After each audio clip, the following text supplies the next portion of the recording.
Do you guys suffer with back pain like I do? Lower back pain, sciatic nerve pain, hip pain, ass pain, whatever you want to call it. If it's hard to get up, if it's hard to get in and out of a car, if it's hard to roll out of bed, then I have a couple stretches that may or may not help you, but they have assisted me in getting back into squatting shape because I have been unable to squat since my last competition in May, and it's been a real bummer.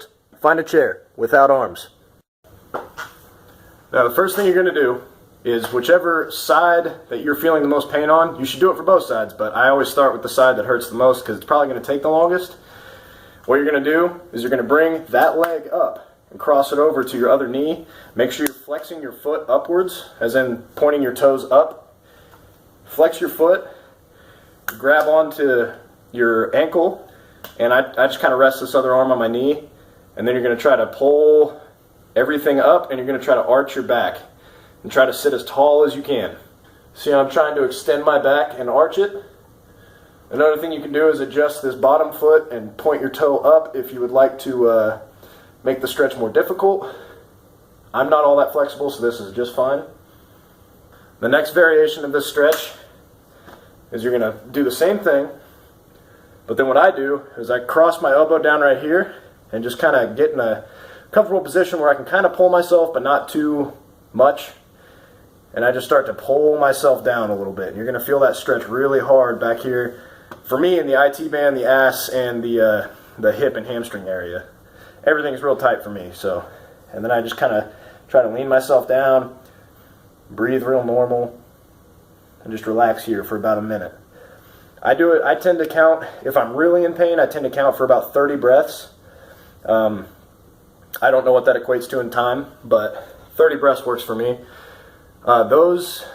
That one singular stretch and the variation of that stretch have helped me probably the most. But the next one you can do is you stand up and you're going to take whichever leg is in the most pain. Again, today it's been my right leg. I'm just real tight back here and in my IT band. This one will stretch your IT band. So what you're going to do is bad leg, and you're going to put it behind your good leg, like this, okay? It's kind of tough to balance, so I'm going to have to grab onto something. So again, you take your bad leg and put it behind your good leg, and then you're just going to stretch away from that bad leg.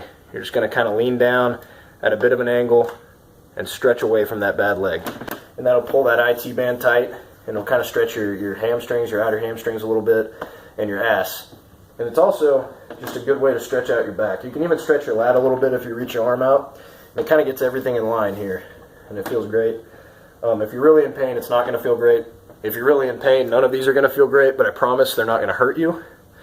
Unless you have like a seriously fucked up back, this is not going to hurt you. It's pretty mild stretching. You can also accompany it with foam rolling or using a PVC pipe or a softball or a lacrosse ball, whatever you got to do. But these two stretches have helped me more than foam rolling ever did. Personally, I seem to respond more to these.